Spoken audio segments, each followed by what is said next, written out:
दोस्तों गिरी ट्यूटोरियल के इस प्लेटफॉर्म पे आपका बहुत बहुत स्वागत है। आज हम स्टार्ट करने जा रहे हैं अपनी नई जर्नी। मतलब नाइन्थ क्लास के भी वीडियोस आने आज से स्टार्ट होने जा रहे हैं और नाइन्थ क्लास के हर एक सब्जेक्ट के फिर से वीडियो आने स्टार्ट हो जाएंगे। बस नाइन्थ के स्टूडेंट से हमारा रिक्वेस्ट यही है कि जितना हो सके इसे आप दोस्तों तक शेयर करो, जिससे आपके क्लास के हो सकता है कि दिन में दो दो वीडियोस भी आना स्टार्ट हो जाए। तो आज हम स्टार्ट करने जा रहे हैं अपना सेकेंड लेसन पैरेलल लाइंस। अब पैरेलल लाइंस में कुछ बेसिक चीजें हैं जिसमें बच्चों को बहुत ही कंफ्यूजन होता है 8 क्लास की। वो सब चीजें पहले मैं आपको एक्सप्लेन करूंगा, देन वन बाय वन हम एक्सरसाइज पे जाएंगे। अब आपके टॉपिक का नाम ही है पैरेलल लाइंस। तो सबसे पहले पैरेलल लाइन मतलब क्या होता है। अगर सपोज यहां पे समझो ये एक लाइन है और ये एक लाइन है। अगर समझो मैंने ये दोनों के दोनों लाइन लिए, ये दोनों लाइन आपको ऐसे दिख रही है। अब ये देखो, ये दोनों की लाइन, दोनों ही लाइन ऐसे ऐसे ऐसे ऐसे ऐसे ऐसे ऐसे नीचे आ रही है।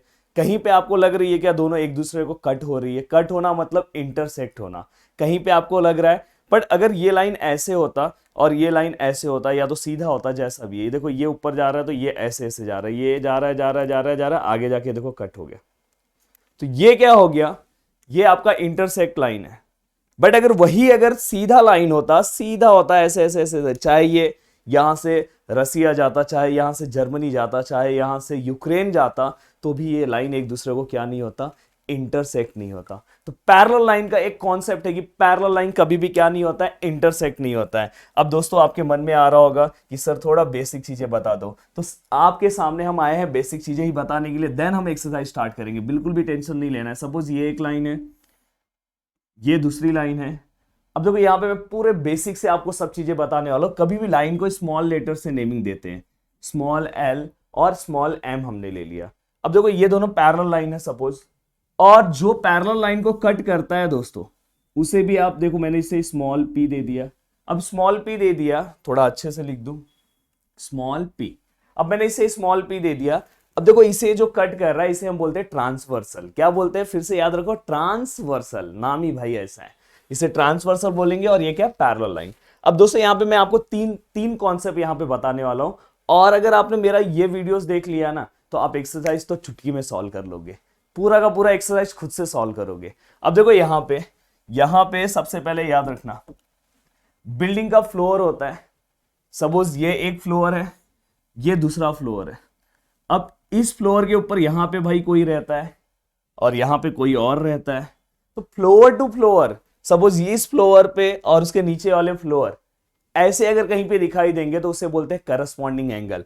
तो सर यहां पे कहां आएगा, तो सर यहां पे ये और इसके नीचे वाला फ्लोर ये है। सपोज ये ए है और ये क्या है, बी है। तो यहां पे आप लिख सकते हो, यहां पे देखो मैं करस्पॉन्डिंग एंगल लिख रहा हूं, corresponding corresponding angle, corresponding angle. अब देखो यहां पे मैंने करस्पॉन्डिंग एंगल लिखा। जल्दी से दोस्तों बताओ करस्पॉन्डिंग एंगल कौन सा है, angle A and angle B. तो यहां पे मैं लिखूंगा एंगल ए जो है एंगल बी को क्या होगा, कॉन्ग्रेंट होगा। अब ये कॉन्ग्रेंट का सिंबल है, इक्वल देके उल्टा एस आपको बना देना है। अब कॉन्ग्रेंट मतलब क्या होगा, कॉन्ग्रेंट जैसे आपको पता है ना इक्वल, वैसे ही कॉन्ग्रेंट यहाँ पे मतलब अगर सपोज ये 50 है तो ये भी कितना होगा, 50 होगा।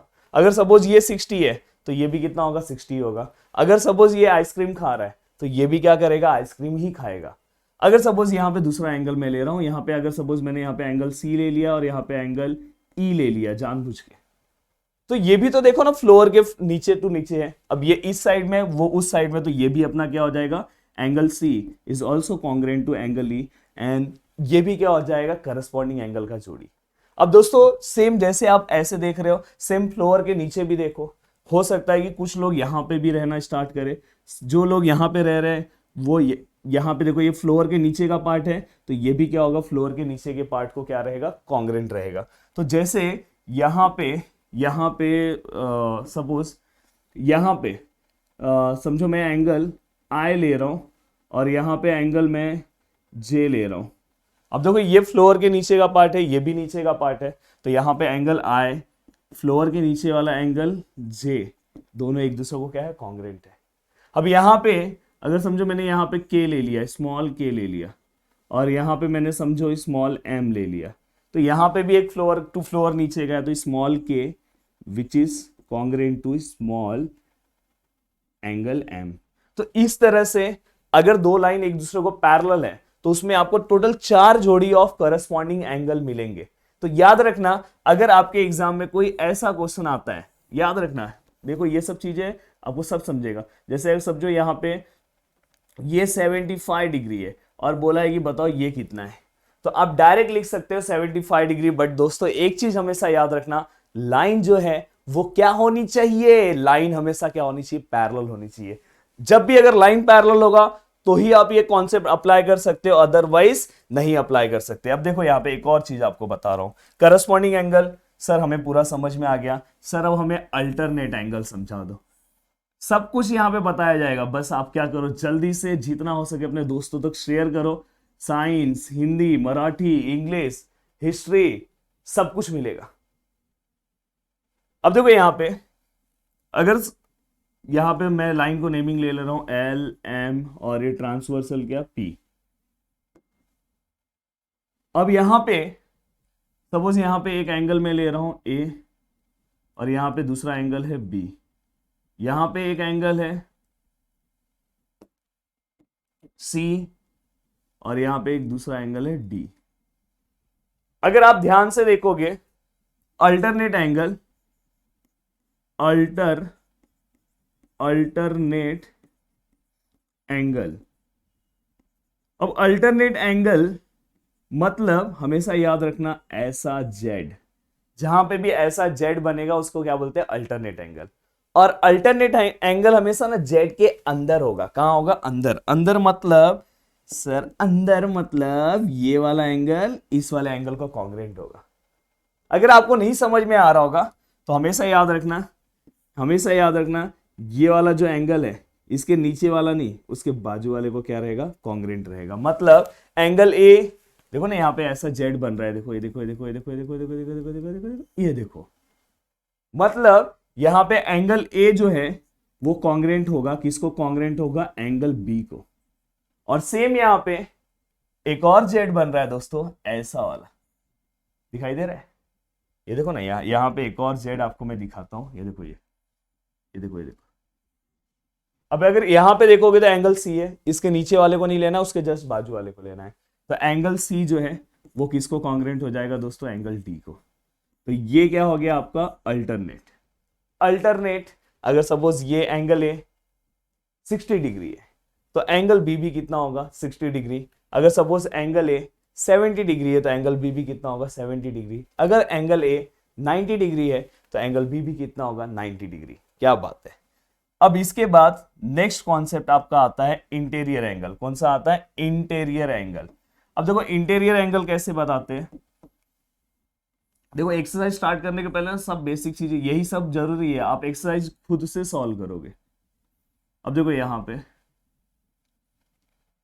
अब यहाँ पे मैं आपको बताने जा रहा हूं इंटीरियर एंगल। सपोज यहाँ पे एक एंगल है, यहाँ पे इंटीरियर मतलब नाम से ही आपको पता चल रहा है कि अंदर के एंगल। इंटीरियर मतलब अंदर के। सपोज यहाँ पे ए है और यहाँ पे क्या बी है, तो यहाँ पे interior angle, interior angle, interior angle test के अकॉर्डिंग क्या होगा, जो अंदर वाले एंगल है, मतलब एंगल ए जो है ना वो कॉन्ग्रुएंट हो जाएगा, सॉरी एंगल ए जो है ना, एंगल ए और एंगल बी का जो प्लस है ना वो कितना होगा, 180। इसमें कॉन्ग्रुएंट नहीं होगा, याद रखना।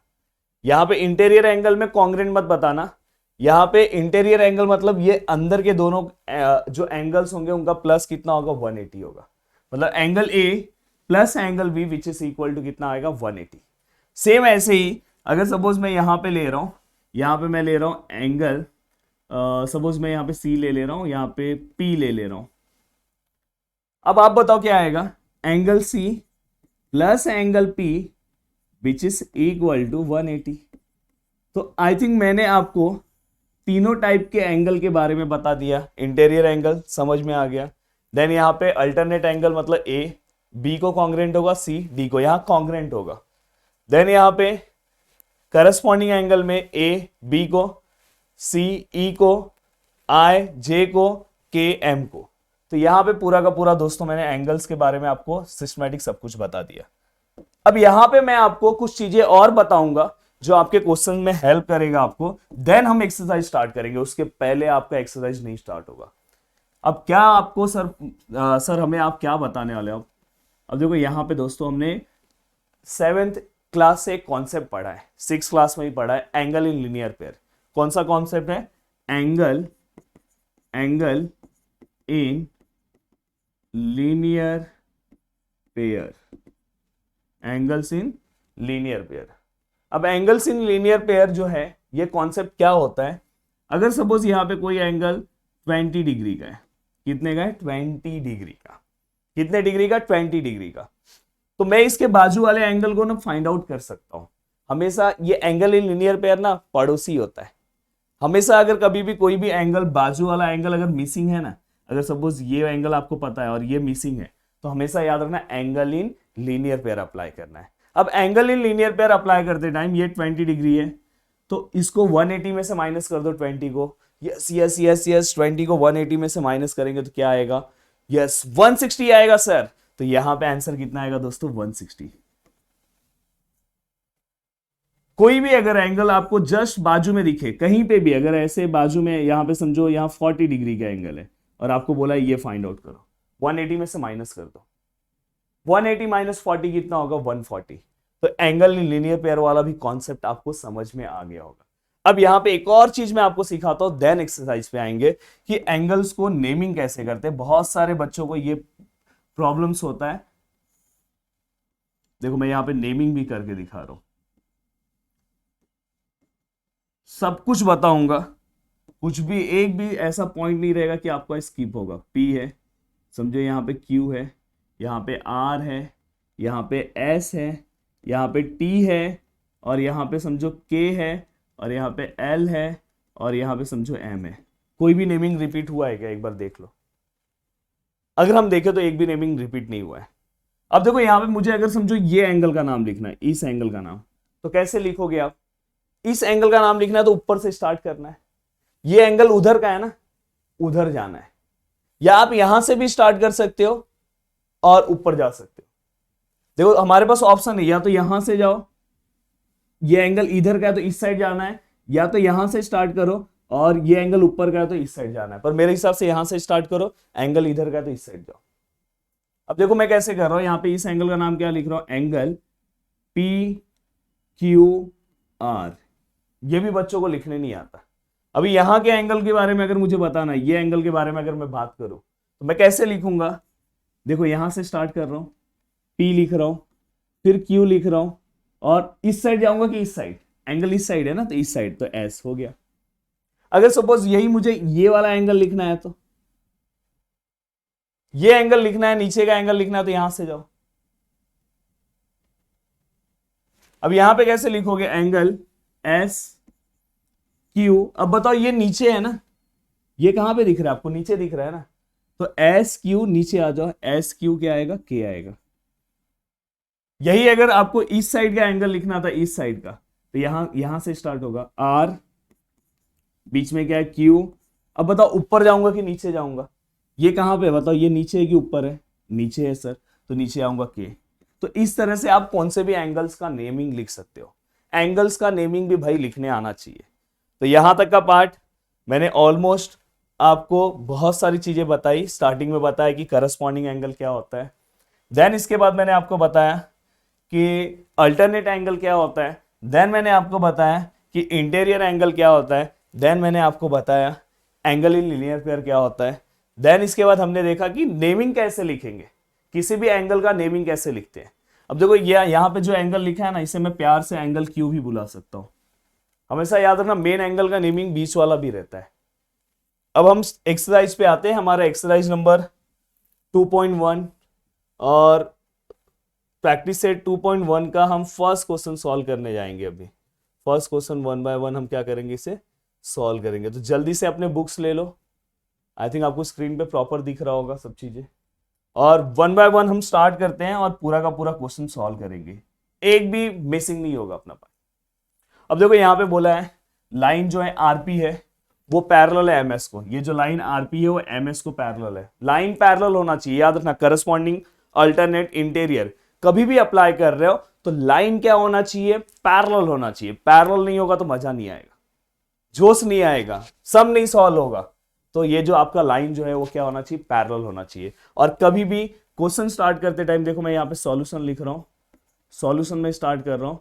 अब कभी भी सम स्टार्ट करने के पहले हमेशा फर्स्ट स्टेप आपको क्या करना है, गिवन से स्टार्ट करना है। अब देखो यहाँ पे मैं गिवन लिख रहा हूँ, line RP parallel to line MS. अब देखो ये फर्स्ट स्टेप यहाँ पे मैं लिखूंगा, ये मैंने कहाँ से लिखा है, गिवन से लिखा है। मैं आपको ना यहाँ पे पेपर प्रेजेंटेशन भी सिखाते जाऊंगा कि कैसे अपने को सम सॉल्व करना है, किस तरह से अपने को सम लिखना है।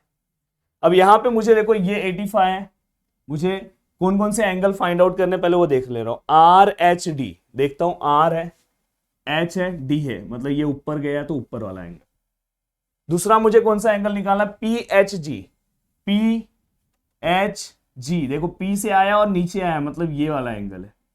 तीसरा हमें कौन सा एंगल निकालना है, एच जी एस, कौन सा, एच जी एस, मतलब ये देखो ये एच से ऐसे आया फिर ऐसे घूम गया ये एंगल। और बाद में मुझे कौन सा एंगल निकालना है दोस्तों, एम जी के, कौन सा निकालना है, एम जी के, मतलब ये वाला एंगल निकालना है। बहुत इजी है। हाँ यहाँ पे मैंने आपको एक और कॉन्सेप्ट नहीं बताया, बता दे रहा हूं, हमेशा याद रखना कहीं पे भी ये जो सामने सामने के एंगल्स है ना, ये एक दूसरे को कॉन्ग्रुएंट होते हैं, वर्टिकली अपोजिट एंगल। याद रखना कौन सा आएगा, वर्टिकली अपोजिट एंगल, कौन सा आएगा, वर्टिकली अपोजिट एंगल। अब देखो यहाँ पे मैंने आपको पहले ही सिखाया था कि कहीं पे भी अगर ये 85 है तो बाजू वाला एंगल आप निकाल सकते हो। मेरे कॉन्सेप्ट को आप याद रखो, मैंने कहाँ पे बताया था, ये देखो एंगल इन लीनियर पेयर। तो यहाँ पे हम क्या अप्लाई करेंगे दोस्तों, एंगल इन लीनियर पेयर। क्या अप्लाई करेंगे, एंगल इन लीनियर पेयर। तो सबसे पहला स्टेप हम angle in linear pair apply करेंगे। देखो यहाँ पे अप्लाई कर रहे हैं एंगल का नाम क्या है, डी एच पी, ऊपर के दोनों एंगल को प्लस करेंगे, angle D H P plus angle, साथ में बाजू वाला एंगल कौन सा है, डी। यहाँ पे हमें पूछा गया आर डी एस, तो मैं आर एच डी लिखता हूँ, या तो आप डी एच आर भी लिख सकते हो। तो मैं इससे क्या लिख रहा हूँ, R H D equal to क्या आएगा, 180। और इसका रीजन क्या आएगा, एंगल इन लीनियर पेयर। क्या आएगा, angle in linear pair, angle in linear pair हो गया। अब देखो यहाँ पे थर्ड स्टेप में ये वाला एंगल अपने को DHP कितना पता है, देखो DHP कितना है, 85 है, कितना है, 85। तो ये देखो यहाँ पे 85 लिख रहा हूँ, प्लस यहाँ पे angle RHD equal to 180। Then finally fourth step, angle RHD equal to 180 minus 85 degree. ये 85 वहां पे जाएगा तो क्या होगा, माइनस होगा। देन फाइनली नेक्स्ट स्टेप में angle RHD which is equal to what, क्या आएगा बोलो, 180 में से 85 को माइनस करो, क्या बात है, 95। बहुत बहुत भारी आंसर दे रहे हो आप। और इसको हम बनाएंगे बॉक्स। तो यहां पे हमारा फर्स्ट पार्ट हो गया। पेपर प्रेजेंटेशन भाई ऐसा ही होना चाहिए, अगर चाहते हो अच्छा मार्क्स स्कोर करना तो ऐसा ही होना चाहिए। अब इसके बाद नेक्स्ट स्टेप में हम आएंगे और हम फाइंड आउट करेंगे। अब देखो मुझे ये एंगल मिल गया, यहां से मैं बता रहा हूं, मुझे ये एंगल था, ये एंगल मिल गया। अब मुझे ये वाला एंगल फाइंड आउट करना है। ये मैंने बोला ना ये दोनों सामने सामने के एंगल्स हैं, तो क्या रहेगा, कॉन्ग्रुएंट होगा, वर्टिकली अपोजिट एंगल। अभी थोड़ी देर पहले बताया दोस्त, ये देखो बोला ना ये सामने सामने वाले एंगल्स कॉन्ग्रुएंट होते हैं, वर्टिकली अपोजिट एंगल। तो देखो मैं कैसे लिखूंगा, मैं लिखूंगा एंगल, अब ये वाले एंगल का नाम क्या है दोस्तों, ये वाले एंगल का एंगल डी, या तो RHD, क्या लिखेंगे, RHD कॉन्ग्रुएंट है, किसको कॉन्ग्रुएंट है, एंगल नीचे वाली, इसका एंगल का नाम क्या है, PHG। क्या नाम है, एंगल PHG। क्या बात है, रीजन क्या आएगा, जल्दी बोलो, फास्ट कमेंट करो, vertically opposite angle, vertically opposite angle. तो याद रखना हमने ऑलरेडी फर्स्ट लेसन में वर्टिकली अपोजिट एंगल थ्योरम भी देखा है। तो यहां तक का पार्ट हमने सिस्टमैटिक कवर कर दिया। अब ये होने के बाद अगर ये एंगल इस एंगल को कॉन्ग्रुएंट है और RHD 95 है, तो PHG भी कितना होगा दोस्तों, 95 होगा। कितना होगा, 95। मैं यहां लिख रहा हूं। नेक्स्ट स्टेप 6 हो गया ना, 7th आपको नीचे लिखना है, अपने बुक में आपको नीचे नीचे लिखते जाना है। 7th स्टेप में क्या होगा, angle PHG which is also 95 degree. तो ये भी कितना हो जाएगा, 95 डिग्री हो जाएगा। नेक्स्ट, अब देखो यहां पे ये वाला एंगल निकालना है। ये देखो ध्यान से देखना, ये वाला अपने को पता है, ये वाला भी निकालना है। याद है आपको, floor to floor, floor to floor, floor to floor, building के नीचे जो ये वाला एंगल इस वाले एंगल को कॉन्ग्रुएंट होगा। रीजन क्या आएगा, रीजन क्या आएगा, जल्दी बोलो, फास्ट बोलो, करस्पॉन्डिंग एंगल। क्या बात है, तो यहां पे देखो लिख रहा हूं, नेक्स्ट स्टेप में यहां पे मैं लिखूंगा इस एंगल का नाम क्या है दोस्तों, ऊपर वाले एंगल का नाम क्या है, DHP। क्या नाम है, DHP। कॉन्ग्रुएंट टू एंगल, नीचे वाले एंगल का नाम क्या है, जल्दी से बोलो, फास्ट कमेंट करके बोलो, HGS। HGS। रीजन क्या आएगा दोस्तों, यहां पे लिख दे रहा हूं, करस्पॉन्डिंग एंगल। थोड़ा सा समझ जाना, corresponding angle. Then next step number 9। Yes, both the angles are congruent if angle DHP is 85 which is given, then angle HGS is also 85 degree. समझा ना भाई, ये भी हो गया। यहां पे जो हमारे फाइनल आंसर है उसको मैं बॉक्स बना रहा हूं, याद रखना बिना बॉक्स बनाए चलेगा नहीं। इसका फायदा है कि बोर्ड एग्जाम या इवन आप जब एग्जाम में लिखोगे तो टीचर जब पेपर चेक करेगी तो फाइनल आंसर को फटाफट टिक मार्क करेगी, बीच में अगर कुछ मिस्टेक भी हो गया तो भी मार्क्स मिलेगा। अब लास्ट हमें कौन सा निकालना है दोस्तों, MGK निकालना है। कौन सा, MGK। अब देखो ये देखो MGK कहां पे, ये वाले के सामने वाला है। मेरे सामने वाली खिड़की में एक चांद सा टुकड़ा रहता था, अब जब तो मुझको आंसर पता चल गया। यस, तो हमेशा याद रखना, सामने सामने वाला एंगल मतलब मेरे सामने वाली खिड़की में, ये वाला एंगल इस वाले एंगल को क्या है, कॉन्ग्रुएंट है। अब देखो यहां पे क्या आएगा, angle HGS, angle HGS which is congruent to angle, सामने वाले का नाम क्या है, नाम क्या है इसका, जल्दी बताओ, MGK। क्या नाम है, MGK। जीके का फुल फॉर्म बोलो, फास्ट बोलो, कमेंट करके बताना, नेक्स्ट लेक्चर में नाम लूंगा आपका। Vertically opposite angle. अब इसको मैंने ऐसे लिख दिया भाई, यहां पे इसका फुल फॉर्म लिखा हूं। जिंदगी में भी ऐसा लिखना मत, नहीं तो मार्क्स नहीं मिलेगा, फुल फॉर्म में लिखना।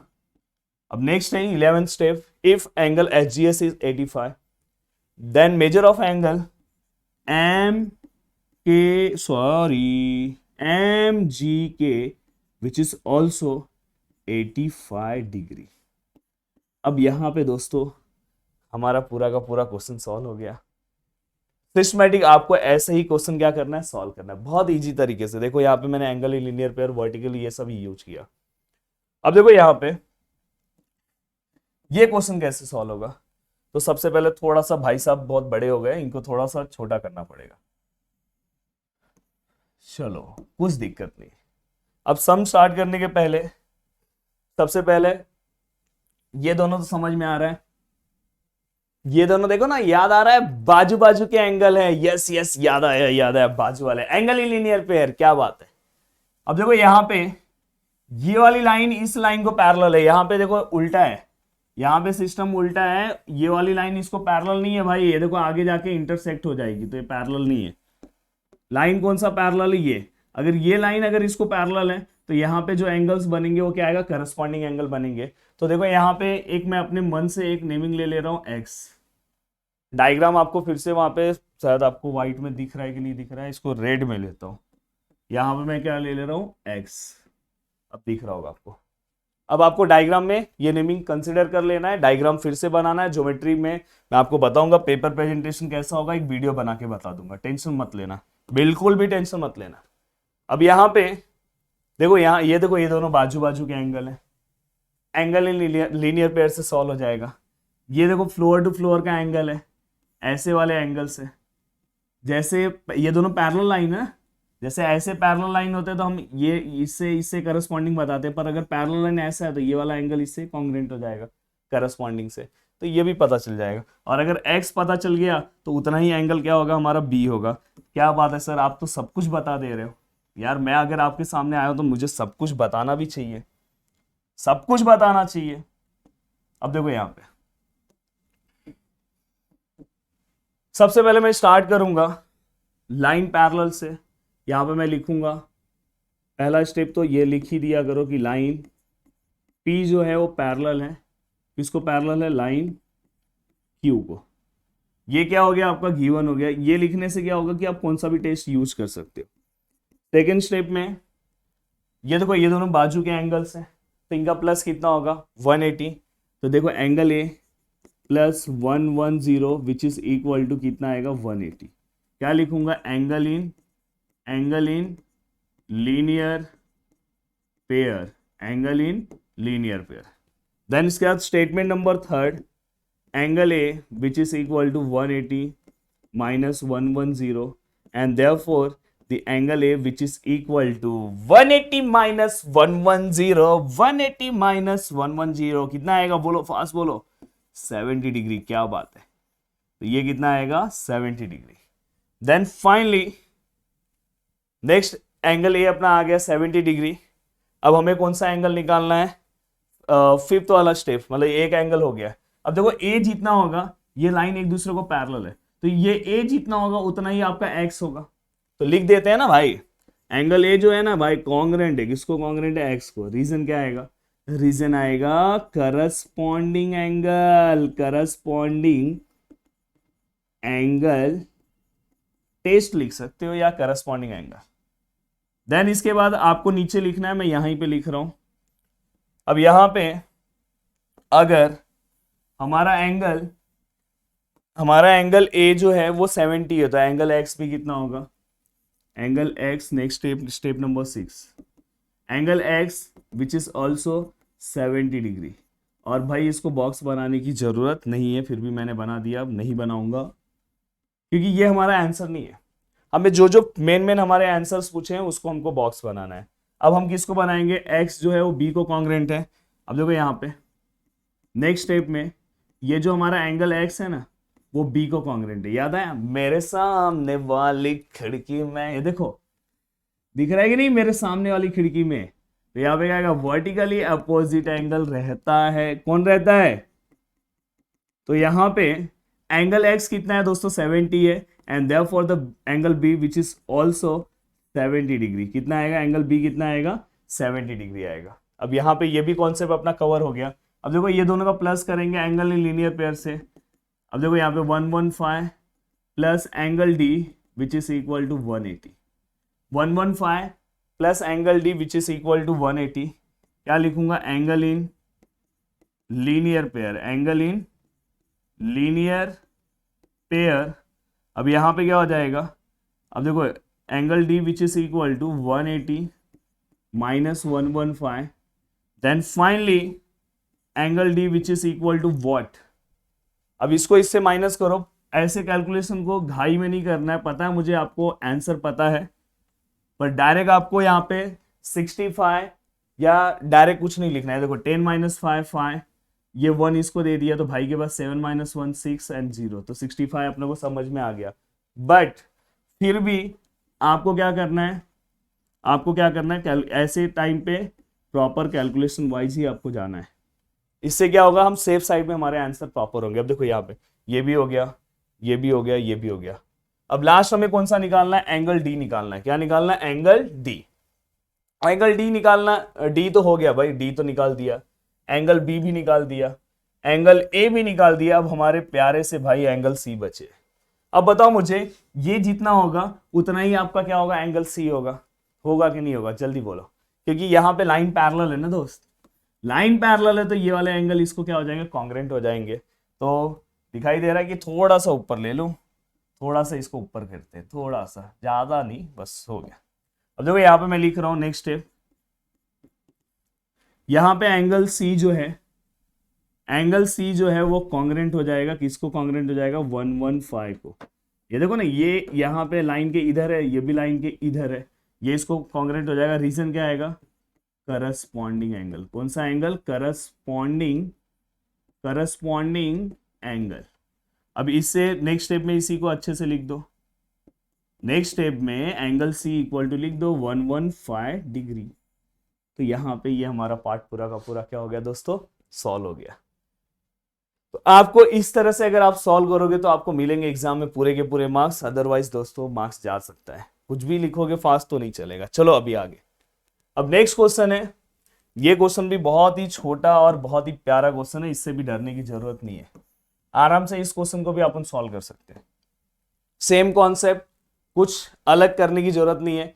यहाँ पे प्लस पॉइंट क्या है, ये वाला भी लाइन इसको पैरेलल है, देखो यहाँ बोला है, और ये वाला भी लाइन इसको पैरेलल है, मतलब कहीं से भी हम करस्पॉन्डिंग एंगल ले सकते हैं, ऊपर नीचे भी ले सकते हैं, बाजू बाजू में भी ले सकते हैं। अब देखो यहाँ पे, और हमें एबीसी बोला है फाइंड आउट करने के लिए, तो मैं क्या कर रहा हूँ ना, सबसे पहले यहाँ पे एक एंगल ले रहा हूँ, यहाँ पे सपोज मैंने एक्स ले लिया।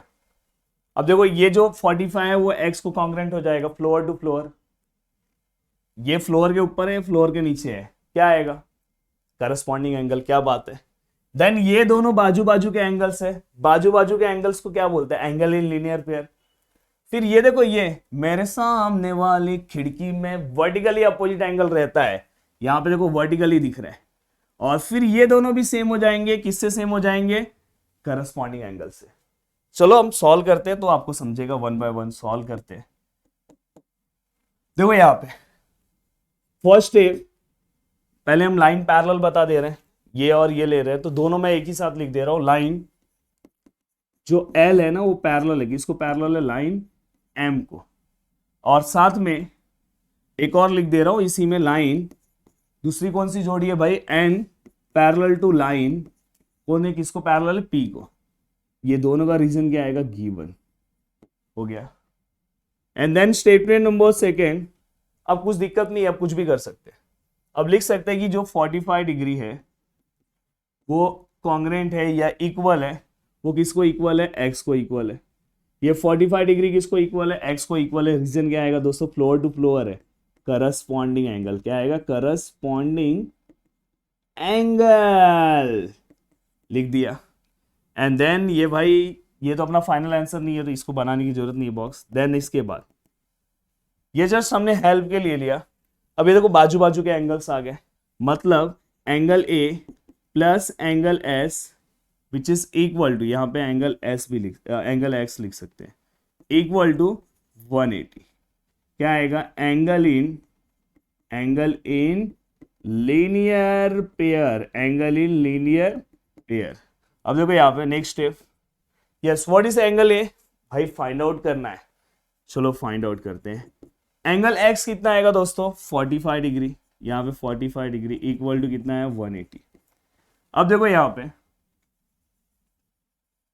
आपको नीचे नीचे लिखते जाना, मैं बाजू में लिख रहा हूँ, वैसे नहीं लिखना है। अब यहाँ पे हम नेक्स्ट स्टेप में आएगा, statement number 5, angle A which is equal to 180 minus 45 degree which is equal to angle A which is equal to, yes 180 minus 45 degree कितना होगा, 135, क्या बात है। पर हम इसको एक बार चेक करेंगे जरूर, चलो एक बार चेक करते हैं। 180 45 5, यहाँ पे 7 माइनस 4 3, और यहाँ पे 1, क्या बात है, सही हो गया। नेक्स्ट इसके बाद अब देखो यहाँ पे angle A congruent to angle B, मेरे सामने वाली खिड़की वाला एंगल है, angle A congruent to angle B, vertically opposite angle, full form में लिखना भाई, फुल फॉर्म में लिखना। देन इसके बाद एंगल ए, अगर एंगल ए बी को कॉन्ग्रेंट है, एंगल ए 135, तो एंगल बी भी कितना होगा भाई, एंगल बी भी कितना होगा, 135 डिग्री, क्या बात है, एंगल बी भी कितना है, 135 डिग्री। अब ये होने के बाद आपको पता है एंगल बी जो है वो किसको कॉन्ग्रेंट होगा, सी को, क्योंकि ये वाली लाइन इसको क्या है, पैरेलल है। तो नेक्स्ट स्टेप में हम लिखेंगे, 9th वाले स्टेप में, एंगल जो बी है वो कॉन्ग्रेंट है, किसको कॉन्ग्रेंट है, एंगल सी को। रीजन क्या आएगा, करस्पॉन्डिंग एंगल, क्या आएगा, करस्पॉन्डिंग एंगल, क्या रीजन आएगा, corresponding angle. Therefore next step में एंगल सी जो है, एंगल सी, एंगल बी 135 तो एंगल सी भी कितना होगा दोस्तों, 135, तो angle C which is also 135 degree, अच्छे से लिख दो 135 डिग्री। तो दोस्तों यहाँ पे सब कुछ मैंने आपको सिस्टमैटिक एक्सप्लेन कर दिया, और बहुत ही जोरदार तरीके से मैंने एक्सरसाइज नंबर 2.1 स्टार्ट किया, और मैंने पहले स्टार्टिंग में सब पूरा का पूरा बेसिक बता दिया, देन हम आगे का पार्ट हमने सॉल्व किया। उम्मीद करता हूँ कि पूरा का पूरा पार्ट आपको समझा होगा और आपको बहुत ही अच्छा भी लगा होगा। और ऐसे ही घर पे मज़ेदार तरीके से पढ़ाई करते जाओ और प्लीज़ दोस्तों तक शेयर करो। साइंस भी चाहिए, अलजेब्रा भी चाहिए, सब मिलेगा। एक एक दिन में 2-2 4-4 लेक्चर दे देंगे, टेंशन नहीं है। पर शेयर करो, कमेंट करो नीचे, कॉन्फिडेंस दो, हमें भी मोटिवेशन मिलेगा। तो वीडियो को देखने के लिए दोस्तों दिल से थैंक यू सो मच दोस्तों, और मिलते हैं नेक्स्ट लेक्चर में। जय हिंद दोस्तों।